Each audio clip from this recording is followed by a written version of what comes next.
읽어드린 로마서 13장 11절로 14절의 말씀은 기독교 역사에 위대한 영향을 끼치고 지금까지도 그의 신앙과 신학이 큰 역할을 하는 유명한 성 어거스틴이 이 말씀을 통해서 회심을 하고 변화를 받은 유명한 말씀입니다.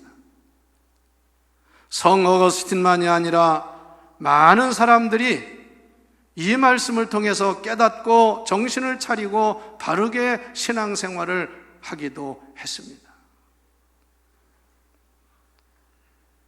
성 어거스틴은 원래 믿음의 좋은 가정에서 태어나서 믿음이 좋은 어머니 슬하에서 자랐습니다. 청소년기를 지나 젊은 시절에 신앙이 타락했어요. 제가 이번 토요일 날 우리 젊은이들 특별한 집회를 한다고 했는데 우리 젊은이들 신앙생활 잘해야 됩니다.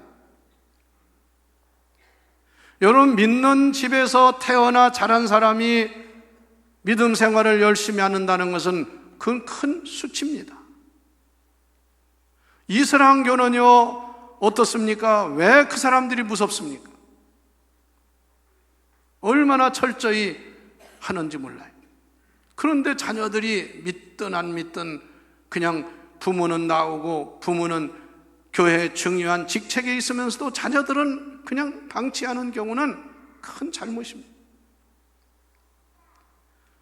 어거스틴이 젊었을 때 타락해서 하나님을 등지고 나가서 그냥 부모를 떠나가지고 마음대로 살고, 심지어는 어떤 이방 여자와 같이 살아가지고 사생활을 났어요. 그리고 당시에 이단인 만이교에 빠져가지고 만이교 교리를 믿는 사람이 됐어요. 그러니 그 어머니가 얼마나 기가 막힌 일이겠습니까? 날마다 눈물로 지새우며 기도했습니다. 그래도 어머니는 훌륭한 분이에요. 어떤 사람은 내버려 두는 사람이 있는데, 그래도 아들이 돌아오지 않자 그 당시에 유명한 암브로스 감독을 찾아가서 그 답답한 이야기를 하면서 기도를 받았습니다. 그때 유명한 이야기가 있습니다. 어머니의 기도는 절대로 땅에 떨어지지 아니할 테니 아들이 돌아올 때까지 기도를 멈추지 말아라. 결국은 그 아들이 돌아와서 기독교 역사에 위대한 하나님의 사람이 된 줄 믿습니다. 어느 날 자기 집에 안 오던 그 어거스틴이 왔어요. 어머니가 항상 아들이 들어오기를 바라서 대문을 열어놓고 살았습니다. 들어와서 앞에 정원이 있는데 거기를 지나는데 하나님의 음성이 들렸어요. 그 음성은 뭐냐? 책을 펼쳐 읽어라, 책을 들어 읽어라 하는 음성을 들었어요. 누구 있나? 아무도 없는데 그런 음성이 들리는 것. 자기는 책이 없었습니다. 이게 무슨 말인가 하고 보니까 그 정원의 어머니가 성경책을 놨었어요. 그래서 음성이 들리니까 성경책을 펼쳐서 읽었는데 하나님의 역사지요. 오늘 로마서 13장 11절로 14절의 말씀을 읽게 되었습니다. 너희가 이 시기를 알지니 자다가 깰 때가 벌써 되었으니 이는 이제 우리의 구원이 처음 믿을 때보다 가까웠느니라.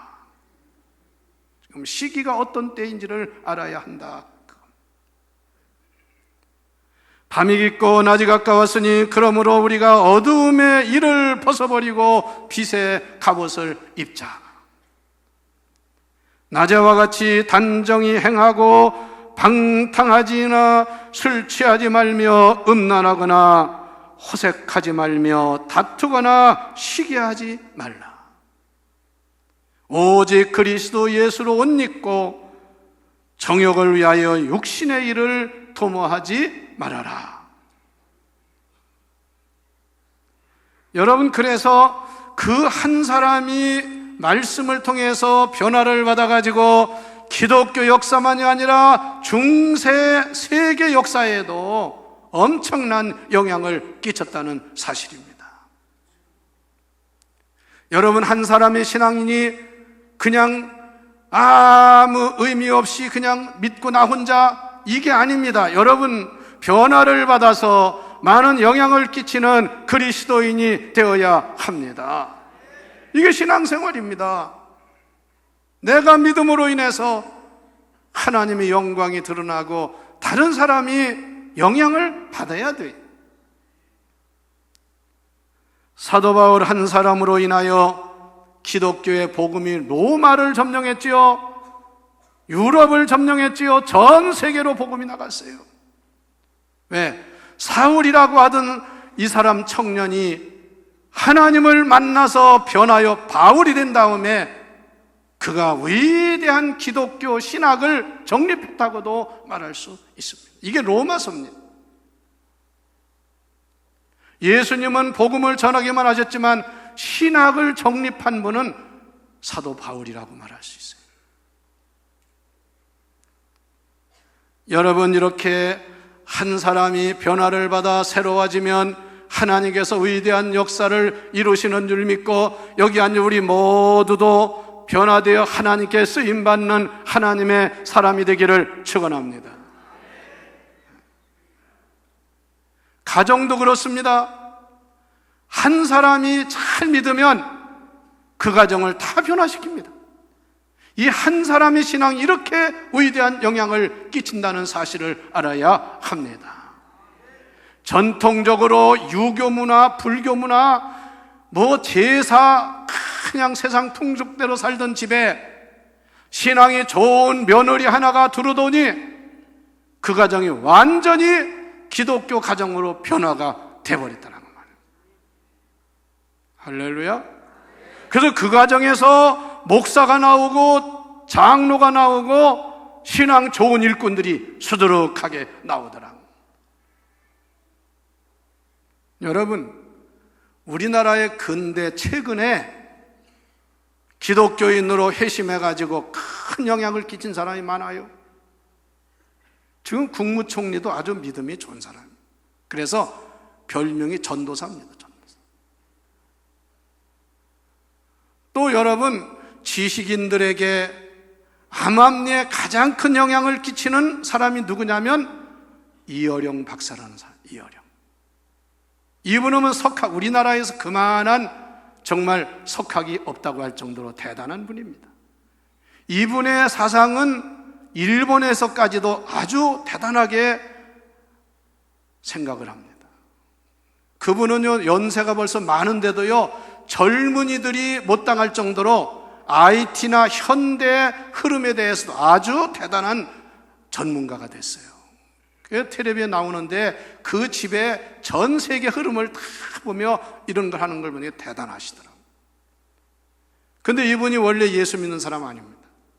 이화대학 교수였고 지금은 석좌 교수가 됐고 문공부 장관을 하셨는데, 이분의 딸이 미국에서 변호사, 검사하다가 변호사가 되어가지고 예수를 잘 믿는데요, 나중에는 목사가 됐어요. 청소년들을 목회하는 일을 하는데 아들이 죽었습니다. 그 사건으로 인해서 그 따님이 이 아버지 되는 이어령 박사를 전도해가지고요, 이분이 예수를 믿은 거예요. 그래서 그분이 쓴 책이 엄청나게 팔리고 많은 사람들에게 영향을 끼치고 있습니다. 성도 여러분, 나는 그런 자리가 아니고 배운 것이 없다고 생각하지 말고 우리가 정말 변화를 받고 예수를 잘 믿으면 많은 사람에게 엄청난 영향과 교훈을 끼칠 것을 믿으시기 바랍니다. 그러나 한 사람이 잘 못 믿어가지고 하나님의 교회 분란이 나고 하나님의 영광을 가리는 일이 얼마나 많습니까? 여러분, 우리나라 이단을 대표하는 통일교 교주가 누굽니까? 문선명입니다. 또 여러분, 한때 대한민국을 떠들썩하게 했던 사람이 누굽니까? 박대선이라는 사람. 이 사람은요, 말 그대로 장로였습니다. 기독교. 한 사람이 타락한 결과 엄청난 기독교에 해를 끼쳤을 뿐 아니라 수많은 사람들을 지옥으로 인도하게 됐어요. 전도관이라는 거. 제가 고등학교 다닐 때요, 전도관이 얼마나 요란스러우니 밤에요 공부를 못할 정도로 북치고 난리를 쳤습니다. 지금은 시들어졌죠. 요즘 와서는 어떤 이단이 난리쳐요? 신천지라는 이단이, 이만희라는 교주가 말이 그렇지 14만 4천 명이 차면 뭐 이제 들림 받는다고 하고 하는데 14만 4천 명이 적은 숫자입니까? 많은 사람이 거기 빠져가지고 지옥으로 가고 있는. 안상효라는 사람은 죽었는데요, 그 부인이 대를 이어가지고 어머니 하나님을 또 부르짖고 있어요. 참별. 그래서 어떤 사람이 그래요.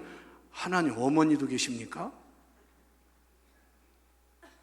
이런 사람들이 한 사람이 이단의 교주가 되어가지고 얼마나 많은 사람들을 지옥으로 인도하느냐고. 그러므로 여러분들, 우리 각자가 변화되어 하나님의 온전한 자녀가 될 때 여러분 가정이 새로워질 줄 믿습니다. 여러분 일하는 일터와 직장이 새로워집니다. 한 사람 때문에 그 직장이 다 큰 영향을 받는 그런 직장이 있어요. 그런데 어떤 사람은 있으나 마나 이게 믿는 사람인지 안 믿는 사람인지도 모르는 그런 식으로 신앙생활하는 사람도 있습니다. 교회 역사학자이며 선교사인 데이비드 캐리손이라는 선교사가 최근 프리미어 크리스찬니티 파유어로에 기고를 했는데요, 수많은 무슬림들이 기독교로 돌아오고 있다 하면서 지난 2000년 이후에 800만 명이 기독교로 전향을 했다는 거예요. 이게 엄청난 겁니다. 이슬람교는 한 사람 회심하기가 보통 어려운 게 아니에요. 목숨 걸고 해야 돼요. 그런데 문제는, 이상한 또 잘못된 현상은 기독교 문화권에서는 이슬람교가 판을 친다는 거예요. 여러분, 영국이 테러가 왜 일어났어요? 이슬람교가 했잖아요. 영국은 기독교의 아주 핵심적인 나라였습니다. 그런데 이슬람교가 들어가, 영국은 이슬람교가 지금 얼마나 판을 치는지 몰라요? 프랑스 마찬가지고, 벨기에 온상입니다. 이제 대한민국까지 들어와서 대한민국에도 그냥 독버섯처럼 계속 뻗어나가고 있단 말이에요.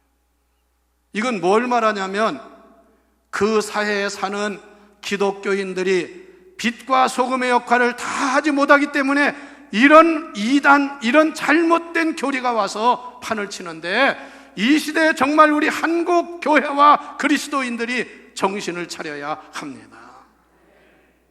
예사일로 생각하면 안 됩니다. 기독교라는 데는 뭐 여인들은 조금 믿다가 기분 나면 안 믿고 수 들리면 그냥 다른 데 나가버리 이러지만요, 이슬람교는 그게 아니에요. 한번 이슬람교가 되면 그 사람들은 평생 자식 아주 죽을 때까지 믿는 걸로 알아요. 근데 그 사람들이 회심한다는 건 보통 어려운 일이 아니에요. 그러므로 우리는 오늘 말씀을 잘 명심하고 지금 시기를 구분할 줄 아는 우리 성도가 되시기를 바랍니다. 그냥 묻혀나가 살면 안 돼요. 영적으로 시대를 볼 줄 아는 영의 눈과 영의 귀가 열려야 합니다. 여러분 보세요. 지금 영적으로 기상도가 어떻습니까? 예수님이 그런 말씀에서 너희는 천 하늘을 보면서 구름이 낀다거나 뭐 저녁 때 노을이에 어떻게 되면 뭐 내일 비가 올 것 같다, 아니 천기는 볼 줄 알면서 어찌하여 지금 돌아가는 세상의 영적인 상황이나 시기를 볼 줄 모르느냐, 이걸 책망했잖아요. 너희는 이 시기를 알지니. 오늘 말씀에 그렇게 했어요. 자다가 깰 때가 벌써 되었다. 여기 벌써 되었다는 말은요, 이미 와 있다 이겁니다. 벌써 와 있다 이거예요. 앞으로 온다는 게 아닙니다. 여러분, 말씀을 듣고 성령 충만하면 결과가 뭐가 돼야 됩니까? 뭐 성령 받았으니까 능력 받았다, 말씀을 많이 읽고 은혜 받아가지고 말씀에 막 눈이 떠졌다. 여러분, 그게 성령 받고 말씀 들은 사람의 모습이 아닙니다. 성령 충만을 받고 말씀의 능력을 받으면 시대를 구분할 줄 알아야 됩니다. 분별력이 있어야 됩니다. 지혜를 얻어야 됩니다. 하나님의 뜻이 무엇이며 사탄 마귀의 계교가 뭔지를 분별할 줄 알아야 합니다. 이게 은혜 받은 사람이에요. 능력 받은 사람이에요. 그래서 이 시기는 정말 성경 말씀대로 자다가 깰 때가 되었다, 그 말씀입니다. 그리고 너희의 구원이 처음 믿을 때보다 가까웠다는 게 뭐냐? 여러분, 우리의 믿음은 예수를 믿고 영접하고 하나님의 은혜로 예수를 믿으면 구원을 받습니다. 믿습니까? 그런데 그 구원은 완전한 구원이 못 됩니다. 그러니까 예수 믿어도 뭐 때로는 또 실망하고 또 뭐 넘어지고, 심지어는 뭐 안 믿는다고 하고 뭐 또 이런 사람들이 얼마나 많아요. 여기서 말하는 것은 그게 아니고 소테리아, 구원이라는 말을 썼는데요, 너희의 구원의 완성을 해야 될 날이 가까이 왔다, 그 말씀이에요. 완전한 구원으로 무장해야 된다, 그 말씀입니다. 이런 믿음을 가져야, 이런 구원을 받아야 세상이 어떻게 변하든 이단이 뭐라고 와서 하든 흔들리질 않는 거예요. 이거 중요한 말씀이에요. 그리고 이 말씀은 개인적인 종말이 점점 다가온다는 뜻입니다. 여러분들도요, 인생을 살수록 우리의 개인적인 종말은 서서히 다가오고 있음을 알아야 합니다. 죽음은 그렇게 멀리 있는 것만 아닙니다. 여러분, 여러분의 생애의 모든 일들을 예사일로 생각하지 말고 하나님의 뜻을 깨닫는 성도가 되시기를 바랍니다. 이게 세상 사람과 다른 그리스도인의 모습이라, 그 말씀이에요. 그 다음에 밤이 깊고 낮이 가까웠으니 어두움의 일을 벗어버리고 빛의 갑옷을 입자. 그러면 밤의 옷은 뭐냐? 어두움의 일을 벗으라. 어두움의 일. 그리고 낮에는 빛의 갑옷을 입어라. 무장한 갑옷을 입어라, 그 말씀입니다. 자, 어두움의 일이 무언가 한번 13절을 다 같이 읽어보시기 바랍니다. 13절 시작. 낮에와 같이 이게 내가 빛의 갑옷을 입고 단정히 행하라는 거예요. 그 다음에 어두운 일이 뭔가 보세요. 시작. 방탕하거나 술 취하지 말며, 음란하거나 호색하지 말며, 다투거나 시기하지 말고. 할렐루야. 이게 다 어두움에 속한 거라는 거야. 방탕, 타락하는 겁니다. 방탕하지 마라 이거. 여러분, 절대로 방탕하는 자가 없기를 축원합니다. 방탕한다니까 물론 방탕은 그 다음 말씀에 보면 술과 색과 연결이 돼요. 술 마시고 음란하고 이런 것들이 방탕하는 원인입니다. 이런 것들을 우리는 멀리 해야 된다, 그 말씀이에요. 하나님이 만드신 모든 것은 선한 겁니다. 여러분, 술이 나쁜 것만은 아닙니다. 그래서 성경에도 보면 디모데에게 사도 바울은 내 치료를 위해서 포도주를 좀 조금씩 마셔라 그랬어요. 그래도 어떤 사람은 그 말씀을 믿고 포도주를 꼴깍꼴깍 마시기 시작하다가 주태배기가 된 사람, 그건 치료를 위해서 절제하고 조금 들으라는 거지. 그 다음에 여러분, 성이라는 거, 하나님이 성적인 이 축복도 하나님의 은혜입니다. 그래야 번성하고 잘 되는 겁니다. 이 성이 나쁜 거 아니에요. 그러나 그 성을 육체의 정욕을 위하여서 나쁜 일에 사용하면 죄가 되는 거예요. 예를 들면 자기 가정이 있는데 가정을 그냥 돌보지도 않고 그냥 타락하고 돌아다닌단 말이에요. 이게 다 잘못된 거예요. 여러분, 로마서 1장을 한번 다 같이 찾아보세요. 육에 속한 일이 뭔가 이미 새벽 기도하는 사람들은 들었는데요, 여기 보면 이제 어떤 사람들이 육에 속한 사람이고 어두움에 속한 사람, 여러분 여기 하나라도 접촉되면요 고쳐야 됩니다. 회개해야 됩니다. 로마서 1장 다 같이 찾아보세요. 29절을 다 같이 보시기를 바랍니다. 29절 시작. 곧 모든 불의, 추악, 탐욕, 악의가 가득한 자요, 시기, 살인, 분쟁, 사기, 악독이 가득한 자요, 수근수근하는 자요, 비방하는 자요, 하나님께서 미워하는 자요, 능욕하는 자요, 교만한 자요, 자랑하는 자요, 악을 도모하는 자요, 부모를 거역하는 자요, 또 31절 우매한 자요, 배약하는 자요, 무정한 자요, 무자비한 자라. 이미 제가 새벽 기도할 때 하나하나 설명을 드렸어요. 이게 다 뭐냐면 어두움에 속한 자들이 사는 그런 생활이에요. 그래서 우리는 옷을 갈아입어야 되듯이 우리가 예수 믿으면 우리는 빛의 자녀로서 빛의 갑옷을 입은 사람이 되어야 합니다. 그래서 에베소서 6장에도 빛의 갑옷을 입으라 이렇게 말씀을 하지 않았습니까? 그리고 마지막에 어떻게 하라겠냐, 이게 중요한 말. 14절 다 같이 읽어봅시다. 시작. 오직 13장 14절입니다. 1장이 아니고 13장 14절 시작. 오직 주 예수 그리스도로 옷 입고 정욕을 위하여 육신의 일을 도모하지 말라. 이거 잘 들으셔야 돼. 육신의 일은 도모하지 말랐다고 집 일도 안 하고 아무것도 안 하고 교회 와서만 살라는 게 아닙니다. 그 말씀을 잘 이해해야 돼요. 정욕을 위한 육신의 일을 도모하지 말라 이거예요. 정욕은 뭐냐면 자기의 육체의 만족을 채우기 위해서 행동하는 방탕한 생활을 말합니다. 그래서 정욕을 위하여 육신의 일을 도모하지 말고 이렇게 해석할 수 있어요. 그런 걸 도모하지 말고 다 같이 예수 그리스도로 옷을 입어라. 할렐루야.